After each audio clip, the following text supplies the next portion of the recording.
Caminhando com o Senhor, 23 de dezembro de 2021. O rei Acasias se juntou com o rei Jorão, rei de Israel, a fim de guerrear contra o rei Azael da Síria. Os exércitos dele lutaram em Ramote-Gileade e Jorão foi ferido na batalha.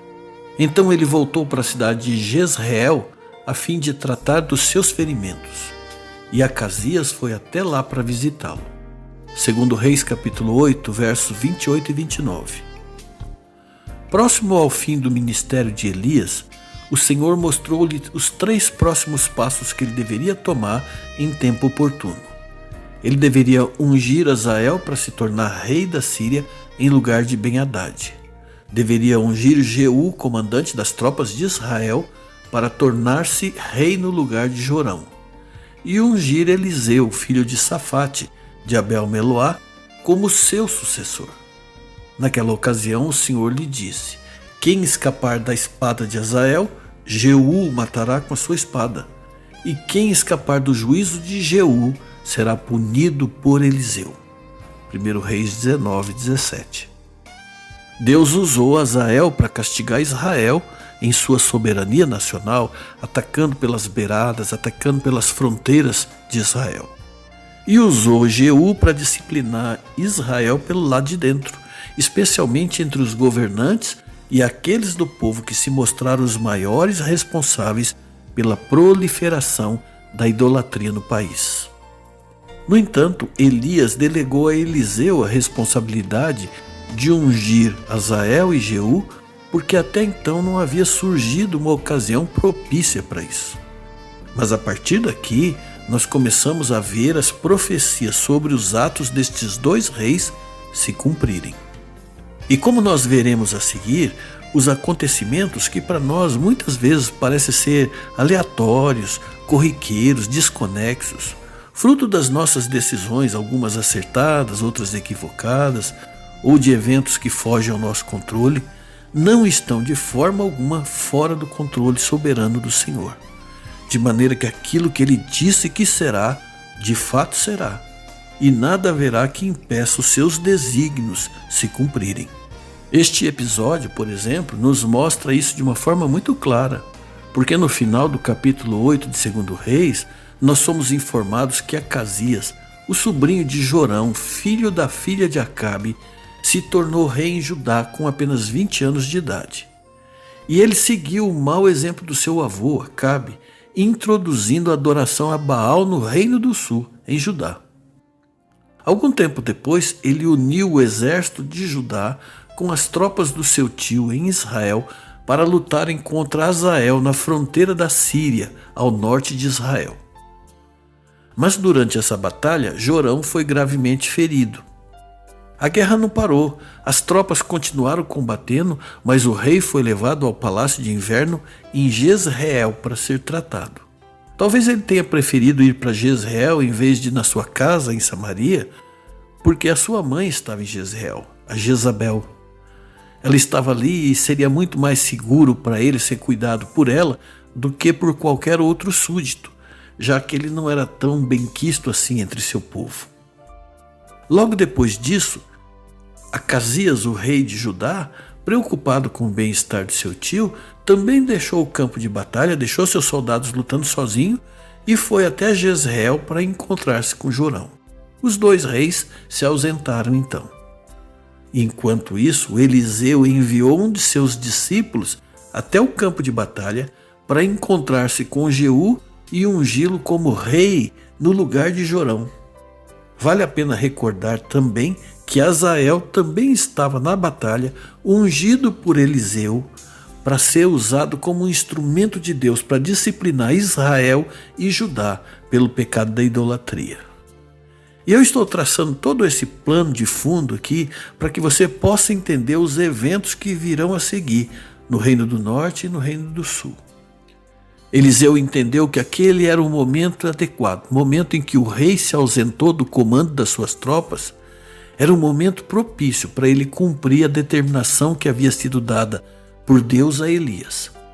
Então ele enviou um de seus discípulos, provavelmente aquele que substituiu Geazi, para que ele fosse até o acampamento do exército de Israel, até a tenda dos oficiais, e ali chamasse Jeú em particular, e entregasse o recado de Deus para ele, e ungisse ele como novo rei de Israel. O próprio Eliseu não foi, ele evitou ir pessoalmente, porque ele desejava manter aquele processo em sigilo, até que tudo se concretizasse. Se ele mesmo estivesse ido, certamente mensageiros leais a Jorão teriam corrido até Jezreel, delatando as intenções do profeta, e o rei teria razões para acusá-lo, a ele e a Jeú, de traição, impedindo assim que aquele processo tivesse êxito. O discípulo de Eliseu deveria chamar Jeú em particular, ungí-lo e entregar o recado de Deus, e retirar-se rapidamente sem falar com ninguém. E o recado que ele entregou de Deus foi o seguinte: eu estou ungindo você para ser rei do meu povo de Israel. Você deve matar o seu chefe, o rei Jorão, filho de Acabe, para que assim eu castigue Jezabel por haver assassinado os meus profetas e os meus outros servos. Toda a família e todos os descendentes de Acabe devem morrer. Eu vou acabar com todos os homens da família dele, tanto os jovens como os velhos. Eu vou tratar a família dele como eu tratei a família do rei Jeroboão e a família do rei Baasa, filho de Aías. Jezabel não será sepultada, o corpo dela será comido pelos cães na entrada da cidade de Jezreel. Embora nem sempre nós estejamos aptos a compreender as atitudes de Deus, quando Ele ordena tão severa punição sobre a vida daqueles que fazem seu povo tropeçar, nem por isso, gente, nós devemos jamais duvidar do grande amor desse nosso Deus, que é rico em misericórdia e compaixão. Além do mais, não agiria com justiça o juiz de toda a terra? Se Deus deixasse o pecado impune, onde estaria a sua justiça? Sem a justiça de Deus, como haveríamos de confiar no amor de um Deus que não se mostra justo? Além disso, Deus comprova o seu grande amor por nós justamente através da sua justiça, como nos disse o apóstolo Paulo lá em Romanos 3, 25 e 26.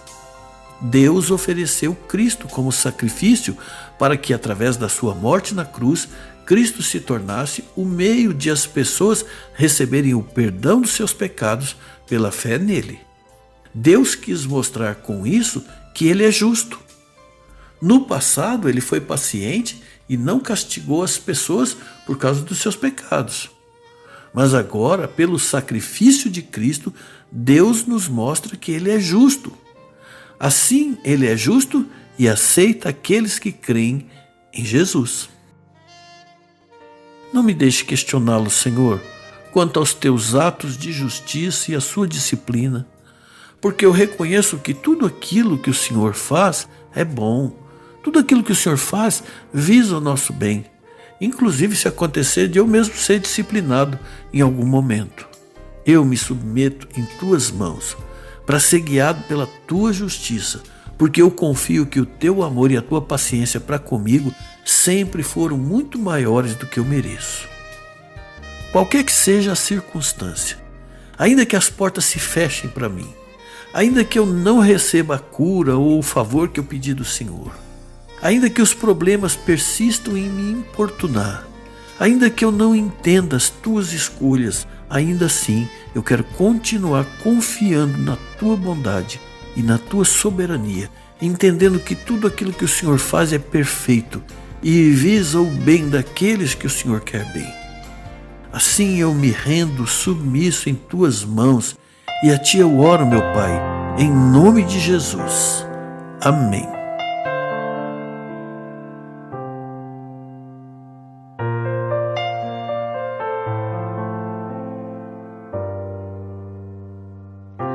Se Deus fizer, Ele é Deus. Se não fizer, Ele é Deus. Se a porta abrir, Ele é Deus. Mas se fechar, continua sendo Deus. Se a doença vier, Ele é Deus. Se curar eu for, Ele é Deus. Se tudo der certo, Ele é Deus.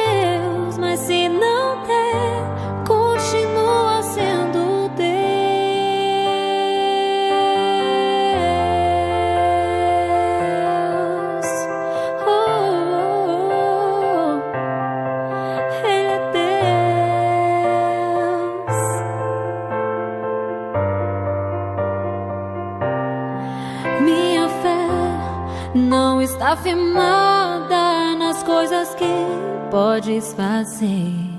Eu aprendi a te adorar pelo que és.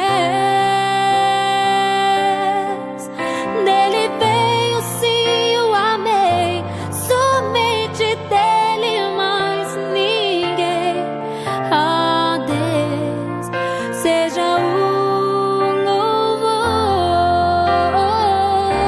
Se Deus fizer, Ele é Deus. Se não fizer, Ele é Deus. Se a porta abrir, Ele é Deus. Mas se fechar, continua sendo Deus. Se a doença vier, Ele é Deus. Se curado eu for, Ele é Deus. Se tudo der certo, Ele é Deus. Mas se não der, continua sendo Deus. Eu não adoro pelo que Ele faz, adoro pelo que Ele é. Haja o que houver, sempre será Deus. Eu não adoro pelo que Ele faz, adoro pelo que Ele é. Haja o que houver, sempre será Deus. Se Deus fizer, Ele é Deus. Se não fizer, Ele é Deus. Se a porta abrir,